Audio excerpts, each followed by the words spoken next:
iPhone 15 has an all-new design that's simply gorgeous. Man, when are they gonna stop lying to people?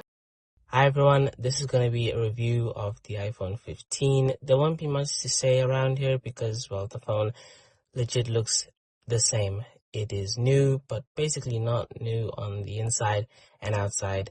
But just because it looks the same, it doesn't mean it's a bad one. It's still a good phone.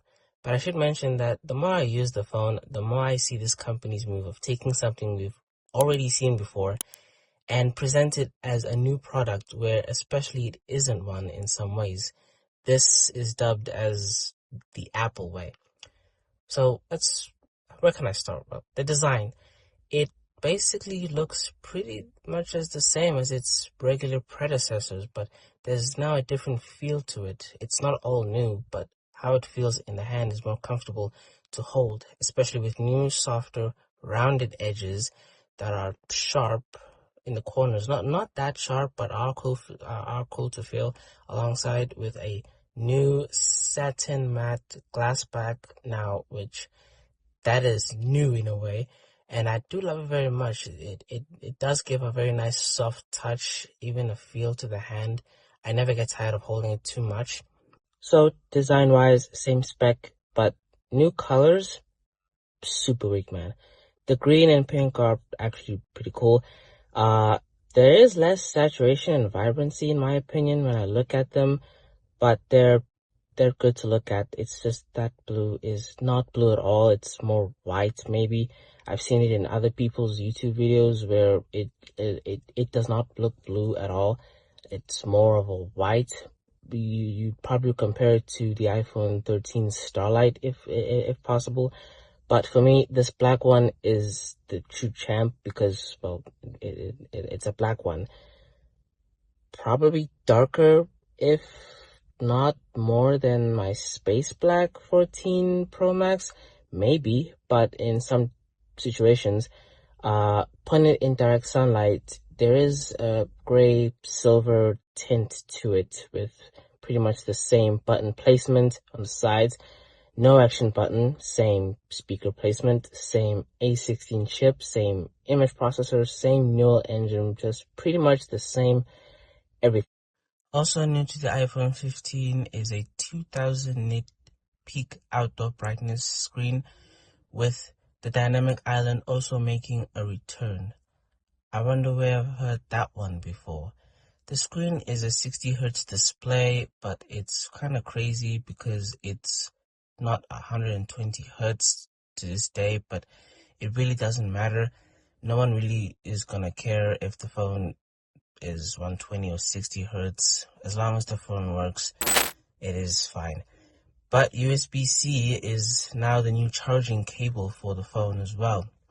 You're able to plug in different accessories too, but data and file transfer speeds are completely so. Make sure you brace yourself for that when the transfer speeds are very slow from PC to phone or phone to PC.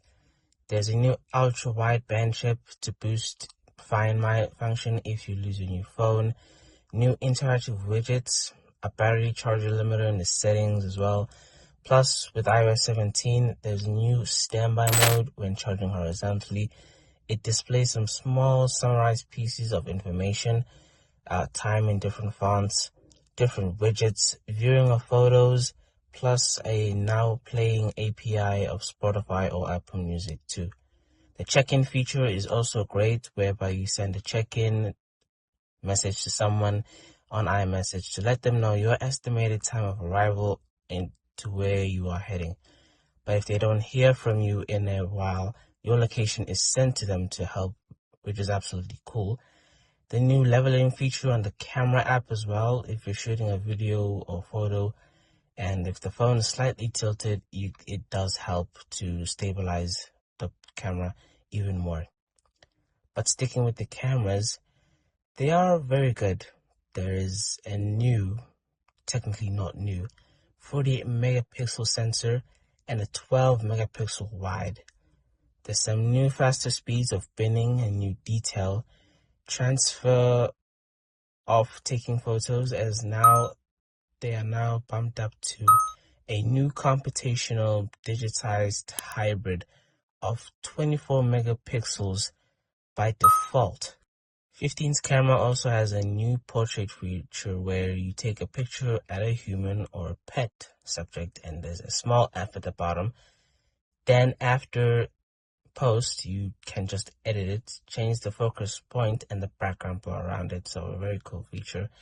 But it's disappointing that it does not come to the previous 14 or even 13 at least. My verdict is, if you do have 20,000 Rand in your bank balance, go for it. If you stick with the lightning port and you legit have an old iPhone, go for the phone, buy it. Me though, I'm very good. I'm sticking to the 14 Pro Max. My 14 Pro Max. That's been it. Thanks for watching. Peace.